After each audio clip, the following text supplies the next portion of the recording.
పొదుగు వ్యాధులు ఎక్కువ అని చెప్పేసి అంటారు కదా, ఆ ఛాలెంజ్ ఈ 6 ఏళ్లలో మీరు ఎలాంటి సమస్యలు ఎదుర్కొన్నారు, ఎలా ఓవర్కమ్ చేశారు ఆరోగ్యపరంగా? పొదుగువాపు ఖచ్చితంగా వస్తుంది. దానికి మనం చేయాల్సింది ఏంటంటే, వీటికి ఆరోగ్య సమస్యలు అనేవి పెద్దగా ఏమీ రావు. వాతావరణం ఒక్కసారిగా సడన్గా మారినప్పుడు, అంటే ఫర్ ఎగ్జాంపుల్ బాగా వేడిగా ఉన్నట్టుండిగా వర్షం పడినప్పుడు ఏంటంటే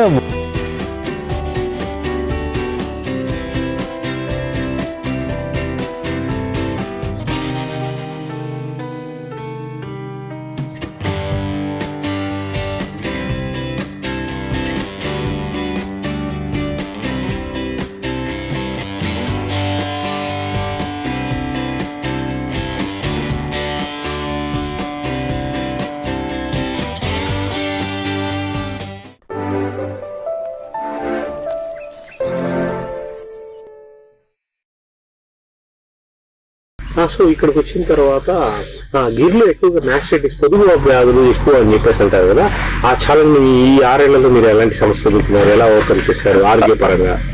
పొదుగువాపు ఖచ్చితంగా వస్తుంది. దానికి మనం చేయాల్సింది ఏంటంటే 2 పద్ధతులు. ఒకటి, పాలు పిండేటప్పుడు చాలా జాగ్రత్తగా ఉండాలి.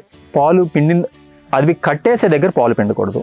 లేదు అక్కడే పాలు పిండుతున్నాం, పాలు పిండిన వెంటనే ఆవును బయటకు వదిలేసేయాలి. లేదు అలా వదలడానికి కుదరలేదు, పాలు పిండిన వెంటనే దానికి పొదుగుకున్న రంధ్రాలు అనేది ఓపెన్లో ఉంటాయి. వెంటనే వాటికి మనం చన్నీళ్ళు కొట్టేస్తే అవి క్లోజ్ అయిపోతాయి. అవి కింద పడుకున్నా కూడా బ్యాక్టీరియా లోపలికి వెళ్ళి ఇబ్బంది పెట్టకుండా ఉంటుంది. దానికి మేమేం చేస్తామంటే, మార్నింగ్ పాలు పిండడం అయిపోయిన వెంటనే బయటకు వదిలేస్తాం ఆవుల్ని. నైట్ పాలు పిండిన వెంటనే గిడ్డేసేస్తారు. సో గిడ్డేసేటప్పుడు ఏమవుతుందంటే ఆవు అప్పుడు వెంటనే పడుకోదు, గడ్డి తింటూ ఉంటుంది, గడ్డి తిన్నా పడుకుంటుంది. ఇవి 1/2 hour to 45 minutes క్లోజ్ అయిపోతే మనకు ఇబ్బంది ఉండదు. ఇక్కడ నాకు కూడా 3-4 ఆవులకు వచ్చింది స్టార్టింగ్. జాగ్రత్తగా రికవర్ అయినాయి. 2 to 3 యానిమల్స్కి టిట్స్ కూడా ఫెయిల్ అయినాయి. ఈ 40-50 యానిమల్స్లో 3-4 యానిమల్స్ అనేది నాకు తెలిసి నార్మల్ లెస్ దెన్ 5%లోనే కంటైన్ చేయగలిగాం. ఇక్కడ నుంచి అంత దూరం కూడా వెళ్లకుండా కంట్రోల్ చేయగలం అనుకుంటున్నాం. ఓకే, దీని ఫీడ్ మేనేజ్మెంట్కి వచ్చేటప్పటికి మన దగ్గర ఉన్నటువంటి గ్రాసాలు అక్కడ గ్రాసాల పరంగా తేడా ఉంది కదా, ఇక్కడ ఎలా అలవాటు చేశారు? అక్కడ వచ్చేసి వాళ్ళకి ఎక్కువ జొన్న కుట్టి అనేది ఉంటుంది. అది గుజరాత్ అనేది డ్రై రీజియన్, వాళ్ళ దగ్గర పచ్చిగడ్డి అనేది కొంచెం అంత అందుబాటులో ఉండదు, అంత డ్రై ఫాటర్ మీద ఉంటాయి. మన దగ్గరకు వచ్చిన తర్వాత కాస్త పచ్చిగడ్డి అందుబాటులో ఉంటుంది. అంత గడ్డి విషయంలో పెద్దగా ఇబ్బంది ఏమీ పడలేదు. ఓన్లీ వాళ్ళకి ఏంటంటే అటు సోషల్ లైఫ్ అనేది ఇక్కడికి డిఫరెంట్ ఉంటుంది. ఆ విషయంలో కాస్త ఇబ్బంది పడతాయి. గిడ్డ అనేది అంత ఇబ్బంది పెట్టలేదు, దాణా కూడా అంత ఇబ్బంది ఏం పడలేదు. అంటే వచ్చిన తర్వాత మేము ఫస్ట్ 1 year వాటిలో ఎలాంటి అనారోగ్య సమస్యలు అనేవి తలెత్తింది? సహజంగా seasonal diseases, weather condition change పరంగా, చలికాలం, వర్షాకాలం, వానాకాలం, మొన్నటి తుఫాన్ పరిస్థితులు. ఓకే, వీటికి ఆరోగ్య సమస్యలు అనేవి పెద్దగా ఏమీ రావు. వాతావరణం ఒక్కసారిగా సడన్గా మారినప్పుడు, అంటే ఫర్ ఎగ్జాంపుల్ బాగా వేడిగా ఉన్నట్టుండిగా వర్షం పడినప్పుడు ఏంటంటే 1-2 ఆవులకి జ్వరం అట్లాంటివి వస్తాయి, కానీ అంతకు మించి వేరే ఏమీ ఇబ్బందులు రావు. మనకి సీజనల్ వ్యాక్సిన్ అనేది చేయించుకోవాలి. ఫర్ ఎగ్జాంపుల్ మనకి ఈ మధ్య బాగా వస్తున్న complaint LSD, lumpy skin disease, అదొకటి. 2 గాలికుంటు. ఈ రెండిటికి మనం జాగ్రత్తగా కనుక వ్యాక్సిన్ చేయించుకుంటే ఇంకా ఇబ్బందులు అయితే రావు. ఫుట్ అండ్ మౌత్ FMD ఇది వస్తే ఏమవుతుందంటే కంప్లీట్గా లాక్టేషన్ అనేది పోతుంది, అది రికవరీ అనేది చాలా వీక్ అయిపోతుంది యానిమల్. LSDకి వ్యాక్సిన్ చేయించేసాము. LSD చేయించినప్పుడు ఏమవుతుందంటే, LSD చేయించిన వాటిల్లో మోర్టాలిటీ లేదు, ఆల్మోస్ట్ లైట్గా ఇంపాక్ట్ అయింది, రికవర్ అయిపోయినాయి. LSD చేయని గోశాలలో చాలా వరకు కొలినికల్ LSD వ్యాక్సిన్ చేయించని గోశాలలో మోర్టాలిటీ అనేది చాలా జరిగింది. మన దగ్గర వ్యాక్సిన్ చేయించున్నాం, అప్పటికే ఒక 2-3 కాఫ్స్ ఇంపాక్ట్ అయినాయి, మిగతావన్నీ రికవర్ అయిపోయినాయి. ఇక్కడ ఓపెన్ గ్రేజింగ్ లో మీ ఫామ్ లో, మీ గోశుభం సంవర్ధనశాలలో ఎలా జరుగుతుంది? మార్నింగ్ టు ఈవినింగ్ యాక్టివిటీస్ ఒకసారి చెప్పండి. ఓకే, ఇక్కడ మార్నింగ్ 3కి డే స్టార్ట్ అవుతుంది. 3కి స్టార్ట్ అయిపోయి 3 to 3:30 ఈ పేడని వెనక్కి లాగేసుకోవడం, తర్వాత అంతా చూసుకుంటారు. ఒకసారి ఆవులు మొత్తాన్ని చూస్తారు, అంతా ఓకే. అబ్నార్మల్ యాక్టివిటీస్ ఏమైనా ఉన్నాయా, అన్నీ నార్మల్గానే ఉన్నాయి, ఏదన్నా మార్పులు చేర్పులు చూస్తారు. చూసిన తర్వాత 3:30 కల్లా పేడ అంతా వెనక్కి లాగేసేసి అక్కడ కొంచెం క్లీన్ చేస్తారు. చేసి 3:30 to 4 దాణా పెట్టేసేస్తారు. దాణా పెట్టిన తర్వాత ఇమీడియట్గా మిల్కింగ్ యానిమల్స్కి 4కి మిల్కింగ్ స్టార్ట్ అవుతుంది. ఈ మిగతా యానిమల్స్ని బయటికి ఫ్రీ లోఫింగ్లో వదిలేస్తారు. 4కి మిగతా యానిమల్స్ అన్ని బయటకు వదిలేసేసి వాటికి వాటర్ అనేది అందుబాటులో పెట్టేస్తారు. ఈ మిల్కింగ్ యానిమల్స్కి 4 to 5 కల్లా మిల్కింగ్ అయిపోతుంది. 5కి 5 కూడా బయటకు వచ్చేస్తాయి. బయటకు వచ్చిన తర్వాత వాళ్ళు ఇంకా ఈ పేడకలు తీసేసుకోవటం, షెడ్ కడిగేసుకోవటం, ఒక 8 వరకు ఆ కార్యక్రమాలు అయిపోతాయి. అయిన తర్వాత 8 to 9 వాళ్ళకి బ్రేక్ ఉంటుంది, వర్కర్స్కి బ్రేక్ ఉంటుంది. 9కి వాళ్ళు ఆవుల్ని గ్రేజింగ్ తీసుకెళ్ళిపోతారు. గ్రేజింగ్కి వెళ్ళిన తర్వాత 9 నుంచి 3 వరకు అవి గ్రేజింగ్లోనే ఉంటాయి. వాటర్ అక్కడే ఉంటుంది, గడ్డి అక్కడే ఉంటుంది. ఈ 3 వరకు అక్కడే తిరుగుతూ ఉంటాయి. 3కి మళ్ళీ గోశాలకు వచ్చేస్తాయి. 3కి వచ్చిన తర్వాత ఈ దాణా వచ్చేసి మిల్కింగ్ వాటికి 2 సార్లు పెడతారు, మార్నింగ్ ఈవినింగ్. ఈ డ్రై యానిమల్స్కి రోజుకి ఒకసారి పెట్టేస్తారు. ఇక 3 to 4 లోపల షెడ్లో కట్టేయడం సరిపోతుంది. 4కి మళ్ళీ దాణా స్టార్ట్ చేసేస్తారు. 4:30 కల్లా దానా అయిపోతుంది. 4:30 to 5:30 మిల్కింగ్ అయిపోతుంది. ఇంక 5:30 నుంచి ఇక గడ్డి వేయటం మొదలు పెట్టేస్తారు. సో ఆల్మోస్ట్ 7 కల్లా యాక్టివిటీస్ మొత్తం వైండ్ అప్ అయిపోతాయి. ఇంక 7కి బ్రేక్. మన దగ్గర ఉన్నటువంటి సగటున పాల ఉత్పత్తిని ఉన్న ఆవుల్లో పాల ఉత్పత్తిని వస్తే మనం వీటిని ఎలా మార్కెటింగ్ చేస్తున్నారో చెప్తారు. ఓకే, ఇప్పుడు మన దగ్గర ఉన్న వాటిల్లో మనకి on and average per day 150 to 200 litres పాలు వస్తాయి. అది సీజన్ బట్టి మారుతూ ఉంటుంది.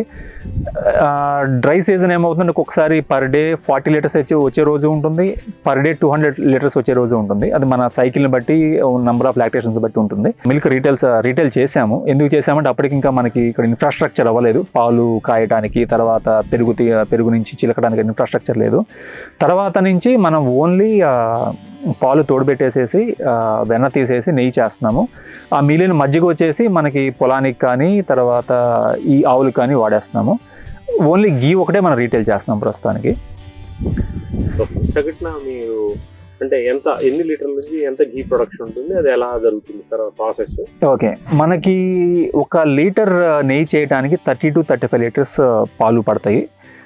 రీజన్ ఏంటంటే దీంట్లో మనకి ఫ్యాట్ కంటెంట్ తక్కువ. 2 మనం చేస్తుంది సంప్రదాయ పద్ధతి ఏంటంటే మనం పాలు కాచి తోడుపెట్టి ఆ పెరుగుని చిలికి దాంట్లోంచి వెన్న తీసి చేస్తాం. బయట ఏంటంటే ఈ మెకనైజేషన్లో ఏం చేస్తారంటే పాల నుంచి క్రీమ్ సపరేట్ చేస్తారు. క్రీమ్ సపరేట్ చేసేసి దాన్ని వాళ్ళు కాచేసి నెయ్యి చేస్తారు. కానీ నెయ్యికి దాని మెడిసినల్ వాల్యూస్ రావాలి అంటే అది ఈ సంప్రదాయ పద్ధతిలో పాలు కాయాలి, దాన్ని పెరుగు చేయాలి. ఆ చేసే పద్ధతిలో అది ఫెర్మెంట్ అవ్వాలి. ఆ ఫెర్మెంట్ అయిన తర్వాత చేస్తేనే మనకి అది వస్తాయి. ఈ పద్ధతిలో మనకి 30 to 35 లీటర్స్ మినిమం పడతాయి. తర్వాత 2 మనకి రీటైల్ వచ్చేసి కంప్లీట్గా మనకి గోశాల దగ్గరికి కస్టమర్స్ వచ్చి తీసుకెళ్తూ ఉంటారు. మనం బయటకి మార్కెట్లోకి వెళ్ళి ఎక్కడ స్టోర్స్ ఏం ప్లాన్ చేయలేదు. Maybe 2-3 months down the line గానుగ ఒకటి ప్లాన్ చేస్తున్నాము. అది ఇప్పటికి అవ్వాల్సింది, ఈ పనులు లేట్ అవ్వటం వల్ల అయింది. అది వన్స్ అయిన తర్వాత అద్దంకిలో కౌంటర్ ఓపెన్ చేసే ఆలోచనలో ఉన్నాం.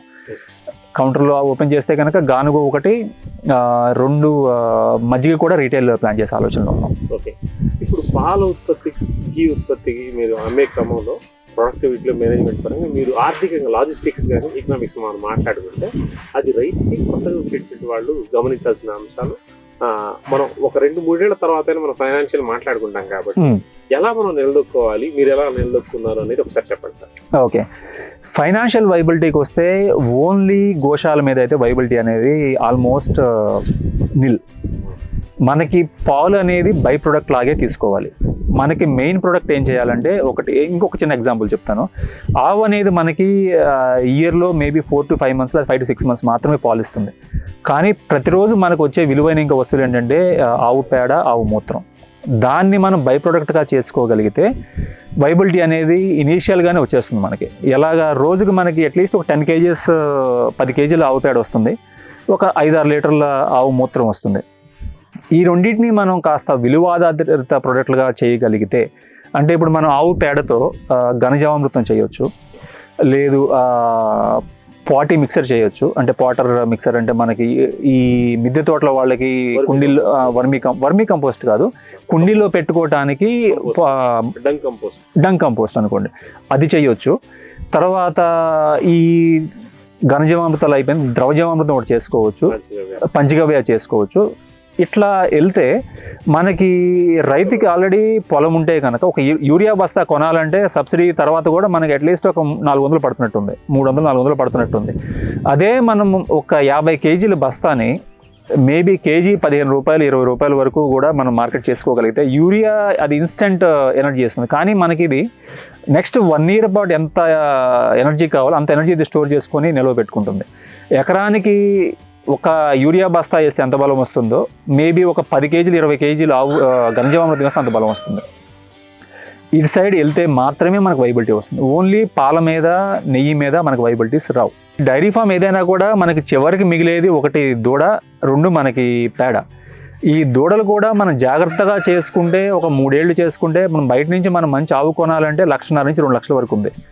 మనము ఒక దూడను తయారు చేసుకుంటే 3 ఏళ్ళకి మనకు తయారవుతుంది, మనకు అదే మిగులుతుంది. మనకి అది దూడ చేతికి అందిన రోజు మనకు వైబిలిటీస్ వస్తాయి. ఎందుకంటే అది ఇక్కడే పుట్టింది, ఈ వాతావరణానికి అలవాటు పడిపోయింది, అది పర్ఫెక్ట్గా పర్ఫామ్ చేస్తుంది, 100% చేస్తుంది.